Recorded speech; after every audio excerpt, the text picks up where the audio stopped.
Hello. बड़े सौभाग्य की बात है कि आज माघ मास की पूर्णिमा की तिथि है और इस तिथि पर यहाँ सेवा ट्रस्ट समिति के समस्त पदाधिकारी को मैं धन्यवाद देता हूँ कि उन्होंने मुझे यहाँ पर आपके समक्ष दो शब्द बोलने का अवसर दिया। आप सभी जानते हैं कि आज पूर्णमासी है, पूर्णचंद्र है, फुल मून की तिथि है और यह इस फुल मून की तिथि में आपके ट्रस्ट की ओर से जो इतना भव्य आयोजन किया गया है, उस आयोजन के समस्त पदाधिकारी गण बधाई के पात्र हैं। इस कार्यक्रम के मंच पर उपस्थित हमारे विशिष्ट अतिथिगण को भी मैं सेवा जोहार करूंगा। प्रमुख अतिथियों में हमारे सलाम जी हैं, प्रधान जी हैं, टेकाम जी हैं, ध्रुव साहब हैं, खंडाते जी हैं, गणेश उल्के जी हैं तथा अनेक पदाधिकारीगण जो राष्ट्रीय स्तर के यहाँ पदाधिकारीगण यहाँ पर उपस्थित हैं। इसके अलावा मेरे समक्ष उपस्थित समस्त मातृशक्तियाँ और पितृशक्तियों को मैं सेवा जोहार समर्पित करता हूँ। हमारा जो यहाँ पर उद्बोधन होना है उसके संबंध में मैं जो भूतपूर्व जो बातें हैं उसको मैं बताना चाहूँगा कि सबसे पहले 1982 जहाँ पर रानी दुर्गावती की मूर्ति लगी है, वहाँ पर गोंडवाना समाज राजनांदगांव की ओर से पहली बार टेंट लगाया गया था 1982 और 1982 में ही पहली बार सप्तरंगी झंडा फहराया गया था। उस झंडा को फहराने में स्वर्गीय पेंडवासी श्री राम सिदार जो पोस्ट मास्टर जनरल थे, उनके हाथों में सप्तरंगी झंडा इस प्रांगण पर फहराया गया। उस अवसर पर इस गांव के लोग वहां पर नहीं थे। ये सबसे बड़ी बात है कि इस गांव के लोग झंडा फहराने के समय पर नहीं थे। झंडा फहराते समय मोतीरावण कंगाली, दादा हीरा सिंह मरकाम, सुन्नेर सिंह ताराम और हम राजनांदगांव से आए थे करीब 15-20 लोग, कल्याण सिंह वरकड़े के भाई और वो आपके इधर दुर्ग जिले से भी कुछ लोग आए हुए थे। उन लोगों के द्वारा पहली बार झंडा फहराया और तब से लेकर आज तक काफ़ी परिवर्तन हो गया है। आपके सामने यह विशाल पंडाल 2024 में बना हुआ है और इस अवसर पर हमें मंच से क्या बोलना है यह महत्वपूर्ण है। जो महत्वपूर्ण बातें मैंने पिछले वर्ष भी दोहराई थी, उसको लगभग उसी तरह आज भी दोहराना चाहूँगा। आज 2024 में यह मंच बन गया है। इसके अलावा और न जाने कहाँ कहाँ मंच बन गए हैं। उधर किनारे में और समाज के लोगों का मंच बन गया है, उधर नहर के उस पार भी मंच बन गया है तथा इधर दलदल कुई में हमारे गोटुल की स्थापना हो गई है। ऐसी परिस्थितियों में ऐसा लग रहा है कि हमने 1982 में जो झंडा फहराया था, सप्तरंगी झंडा, उसका प्रभाव कहिए या उसका देव की कृपा कहिए पारी कुपार लिंगों की कृपा कहिए कि गोंडवाना समाज का यह जो मेला है वह दिनों दिन बढ़ता जा रहा है और अग्रसर होता जा रहा है और हम लोग उसमें एक कदम आगे ही बढ़ते जा रहे हैं। साथियों, मैं कोई विशेष बात आप लोगों को नहीं बतलाना चाहूँगा, मैं केवल यही बातें आपको बतलाना चाहूँगा कि यह जो माघ की पूर्णिमा की तारीख ये 5 लोगों ने मिलकर जो तय की, हीरा सिंह मरकाम, मोती रावण कंगाली, सुनील सिंह ताराम, मैं BL कोराम, शीतल कौरो मरकाम, ये 4-5 लोगों ने मिलकर के ये 30 तारीख, ये जो माघ पूर्णिमा की तारीख को तय की गई थी कि माघ पूर्णिमा की ही तारीख में यहाँ मेला भरेगा। और मेला भरते भरते आज ये है कि माघ पूर्णिमा के 2 दिन पहले और 2 दिन 5, इस तरह ये 5 दिवसीय मेला हो गया। उस समय तो ऐसा कोई बात नहीं थी, मेला स्थल पर चढ़ने के लिए सीढ़ियाँ नहीं थी। तो ये जो माघ पूर्णिमा की जो तिथि है वह मुख्य रूप से पहंदी कुपार पारी कुपार लिंगों के जन्म से संबंधित है। पहंदी पारी कुपार लिंगों का जन्म इसी माघ पूर्णिमा को हुआ था। इस कारण इस कचारगढ़ में पहंदी पारी कुपार लिंगों की जो अवधारणा है उसको सर्व जन में प्रचारित करने के लिए यह मेला आयोजित किया गया है। और प्राकृतिक रूप से भी यह सर्वमान्य है कि पहंदी पारी कुपार लिंगों का जन्म माघ पूर्णिमा में हुआ है। यह प्राकृतिक रूप से भी सत्य प्रतीत सत्य स्थापित हो चुका है। उसको समझने के लिए, उसको जानने के लिए आपको D.D. चैटरटन की जो किताब है उस किताब के प्रथम या दूसरे पृष्ठ में जाना पड़ेगा, जहां पहंदी पारी कुपार लिंगों को एक फूल के ऊपर सोया हुआ दिखाया गया है। 1913 में छपी यह किताब, लंदन में छपी यह D.D. चैटरटन की किताब जो स्टोरी ऑफ गोंडवाना के दूसरे या तीसरे में, प्रथम पन्ने में तो गोंडवाना का राज्य चिन्ह है, लेकिन दूसरे या तीसरे पन्ने में पहंदी पारी कुपार लिंगों को एक फूल के ऊपर सोया हुआ दिखाया जा रहा है।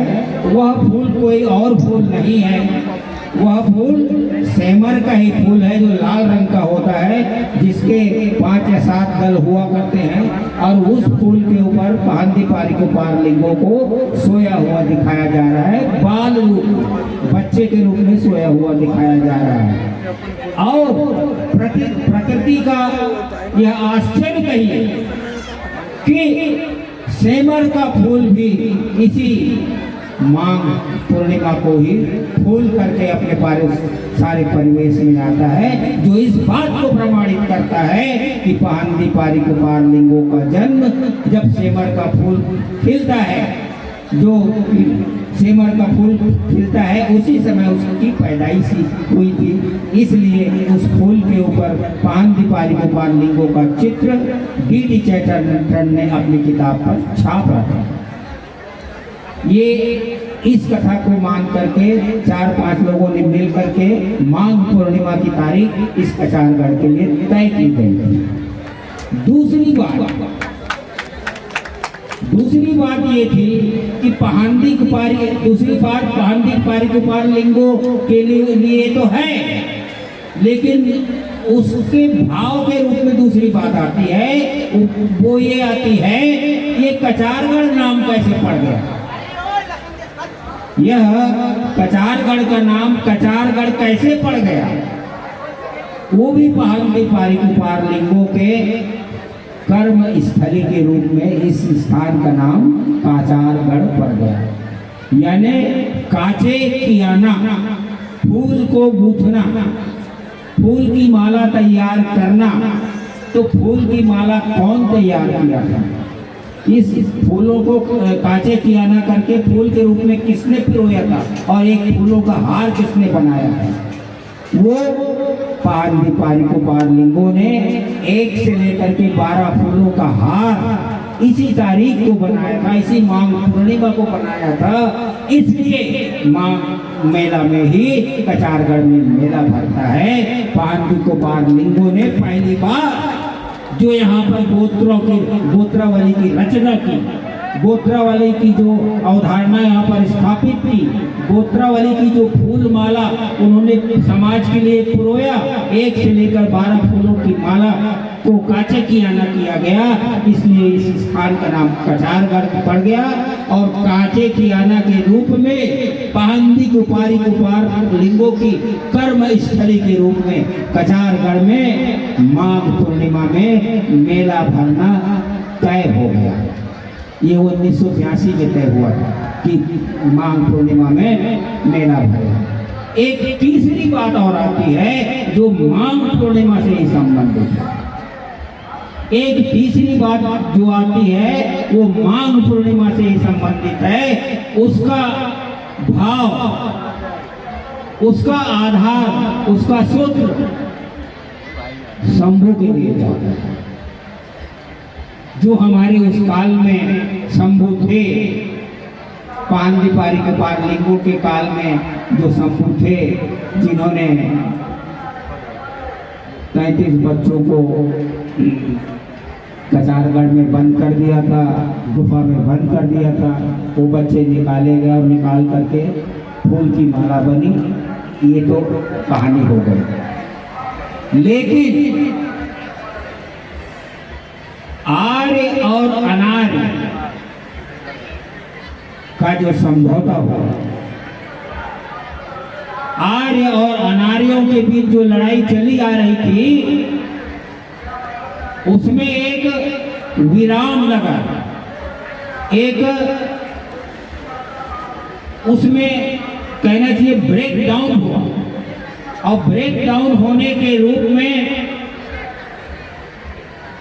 एक समझौता हुआ कि आर्य और अनार्य को एक जगह उपस्थित होना है।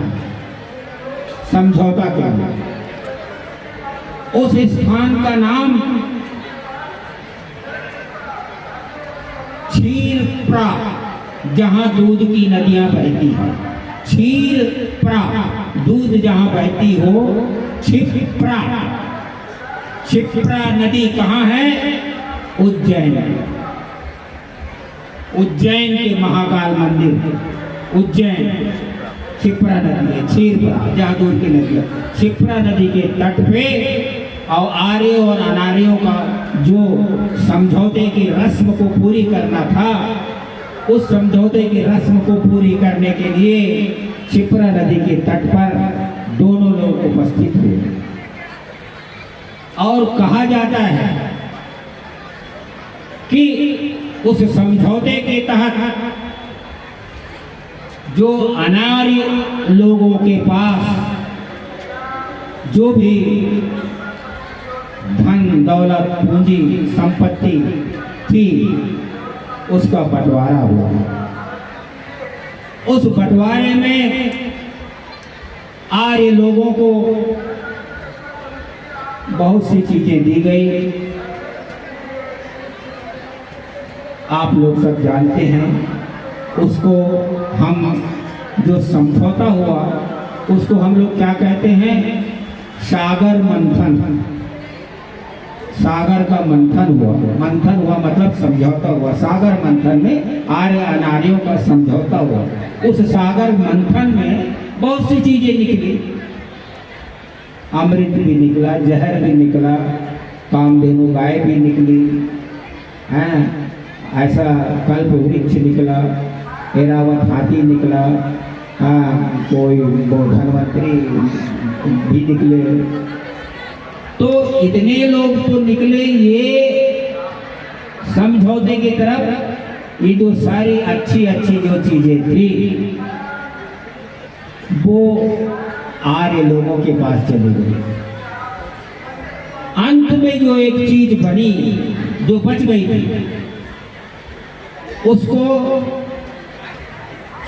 विष कहा जाता है, हलाहल कहा जाता है, जहर कहा जाता है।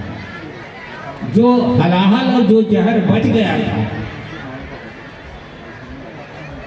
वो किसके पाले में जाएगा? अमृत को तो उन्होंने बांट लिया आर्य लोगों ने, लेकिन जब जहर की बारी आई तो नहीं, जहर को आपके खाते में जाता है, इसको आपको ग्रहण करना पड़ेगा। इस तरह का समझौता हुआ। तो जहर को अनार्य जो लोग थे उन्होंने स्वीकार कर लिया। जिस तरह सारे देवताओं लोगों ने अमृत पी करके अमर हो गए, जहर पी करके शंभु और उसके गण नष्ट हो जाते, इस प्रक्रिया को बचा लेने की प्रक्रिया को शंभु ने उस जहर को स्वीकार कर लिया और अपने गणों को बोल दिया कि तुम लोग कोई जहर नहीं पियोगे, केवल मैं जहर पीऊंगा। इस तरह शंभु ने उस समुद्र मंथन से जो जहर निकला था उसको पीने के लिए तैयार हो गया। उस हलाहल को उन्होंने स्वीकार किया और उस हलाहल को पीते ही हमारा शंभु से मूर्छित हो गया, गिर पड़ा। तो उसके साथ जो गण, जो देवगण या जिसको हम अपने कहना चाहिए पेन गण जो आए हुए थे, उन लोगों ने उठा करके शंभु को पाताल को ले और पाताल को ला करके वहां विष को उतारने की प्रक्रिया शुरू की गई।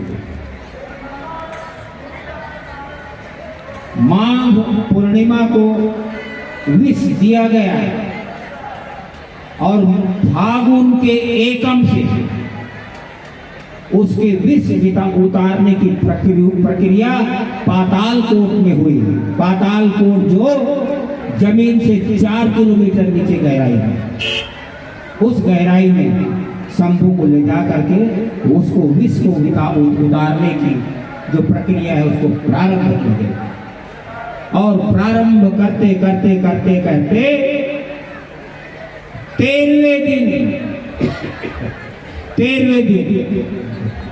13वें दिन शंभु के शरीर से विष को उतारा गया। और विष को उतारने के लिए जो कहते हैं, जो उपयोग लाया गया था, वो बताते हैं कि गांजा जिसको कहते हैं हम, गांजे का धुआं शंभु को एक लठ में बांध करके गांजे से धुआं को उसको शोधन किया गया। गांजे के धुएं से शंभु के शरीर से सारा विष काले रंग के पसीने के रूप में शंभु के शरीर से वो सारा पसीना धीरे धीरे धीरे टपकते टपकते 13वें दिन वो पसीना उतर गया। और उसी दिन शंभु जागरण का पर्व हो गया। शंभु जागरण का पर्व हुआ और सिमगा हुआ। सिमगा हुआ मतलब रंग गुलाल खेला गया कि हमारा शंभु जी गया। आज भी छत्तीसगढ़ के एक स्थान का नाम सिमगा है। बहुत से लोग नहीं जानते कि सिमगा का आशय क्या मतलब है। सिमगा का आशय है कि रंग गुलाल खेलना। मैं चिमुर में जाकर के भी यही शब्द कहा था कि चिचुर जो है, जो परसा का पेड़ छोटे पान के पत्ता के कारण इसका नाम चिमुर पड़ गया। उस छोटे पत्ते के फूल का भी उपयोग उस रंग बनाने में किया गया था, इसलिए तुम्हारे शहर का नाम चिमूर पड़ गया था। चिमूर को खैर वो अलग बात। तो वो गांजे के शोधन से उसके शरीर को विष से निकाला गया और उसके बाद उस गर्मी को शांत करने के लिए शंभू को भांग पिलाया गया। उस विष को उतारने के लिए शंभू को भांग पिलाया गया।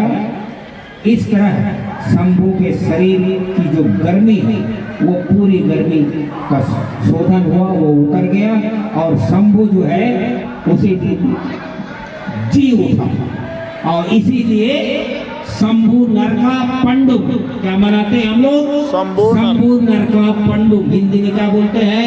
शंभू जागरण पर। इस क्या बोलते हैं, माघ पूर्णिमा के दिन हमारे शंभू ने जहर पिया था और 13वें दिन शंभू नरका पंडु हम लोग मनाते हैं।